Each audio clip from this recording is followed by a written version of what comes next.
I do not believe that someone has to hit bottom in order to get better.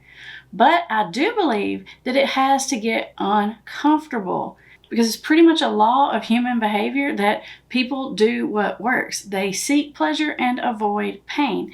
And if their addictive behavior is more pleasurable than painful, they're probably not going to change. So as their loved one, it's important for you to not interfere with the uncomfortableness and the difficulties as it happens. Don't fix their messes. Because even more than in regular life, consequences really matter when it comes to addiction. Because the addictive behavior or substance or whatever it is acts almost like an anesthesia. So they don't even feel the consequences and the problems nearly to the magnitude that they would in normal situations. Now let's go a little bit more in depth about what I mean when I say consequences. Because a lot of people confuse consequences with punishment. Now I have a whole video on this, so I won't go too in depth, but what I want you to understand here is punishment is something that you dole out, and consequences is something that naturally the world doles out.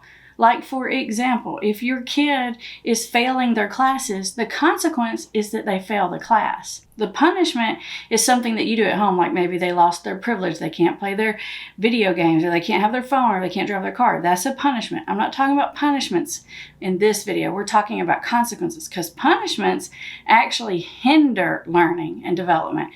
Consequences can be very, very helpful. And trust me, when someone's addicted, there will be consequences.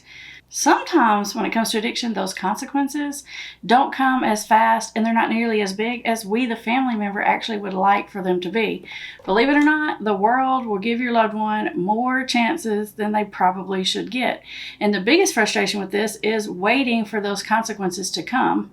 The teacher will pass your kid even when they don't deserve it. The police officer will let your loved one out of the ticket. They'll get probation or a slap on the wrist multiple times through the legal system. Their friends and family and loved ones and boyfriends and girlfriends will forgive them over and over again. But don't worry, it is inevitable. It's the nature of addiction. It will cause problems. Now, when it comes to consequences, there is a special formula that you must follow in order to make it work. Here's the formula that I don't want you to use. When you have consequences, some kind of mess they've made in their life, and you pair it with nagging, threatening, I told you so's, eye rolls, huffing, puffing, being angry at them, layering another punishment on top of the consequence, when you add those things together, what you get is defensiveness and rationalization and self-pity and justification for more bad choice making. That is not the good combination.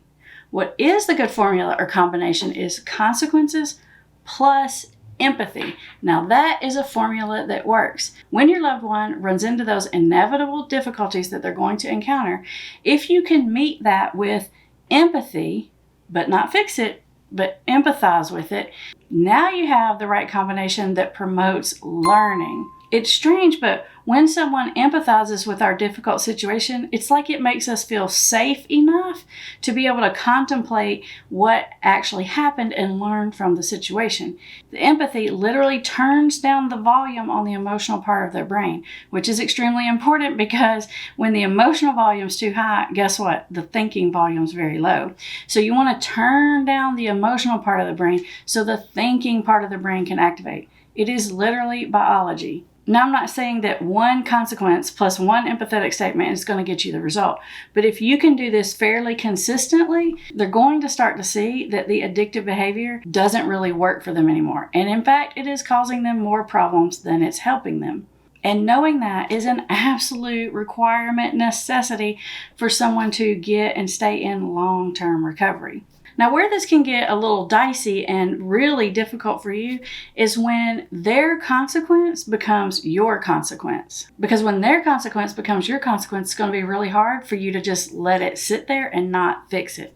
So there are some things that you need to do in order to make sure that their consequences don't become your consequences, at least as much buffer as you can. Oftentimes, if this is your spouse, it's a little bit difficult to pull them apart. For example, if your finances are tied up with your spouse's finances and their consequence is financial, it's going to be really hard for you to separate those pieces. So as much as possible, I want you to focus on creating some financial security for yourself and having a backup plan for yourself should you need to get some distance from the situation. That's going to empower you to let their consequences fall. Now, other times we just arbitrarily make their consequences our consequences, but now they don't have a way to get to school. Guess what? It is not your problem to figure out for them how to get to school because they lost their license. Shock. I know, right? Because most parents think, well, now I got to get them to school. No, you don't. If they're big enough to drive and they're big enough to lose their ability to drive, they're big enough to figure it out. They can either figure out how to get on a bus and go, how to have someone else pick them up and go, or they just miss. Do not rearrange your schedule, inconvenience everyone in the household, turn everyone upside down to make sure that they get to their job, school, or wherever it is they got to go because they can't drive. Now, another really common example of where we see this happening a lot is like if someone decides to leave treatment against medical advice or leave early. So your loved one makes a decision that they want to leave treatment. Guess what? They can make that decision because that is their side of the street. That does not, however, mean that you have to go pick them up, bring them home, and fix it all for them. You've got to let their choice be their choice. Another type of consequence that's kind of really hard to ignore and just let it fall has to do with legal problems. Let's say your loved one is on probation or parole, or they have to meet these certain requirements or get these volunteer hours. It's not your job to micromanage that. It's not your job to make sure they're compliant or to call into their probation officer when they're not making a meeting. I know it's very difficult because the consequence for those things seem really huge. But again, these are the things that you must let happen. You don't have to cause them to happen. You don't have to call up their probation officer and get them in trouble. I just don't want you to rescue them if they're not doing what they're supposed to do. Now, as always, in the description, I have more resources for you on how to help your addicted loved one or yourself if you're the addicted one. And up next is step 3 for how to get your loved one sober.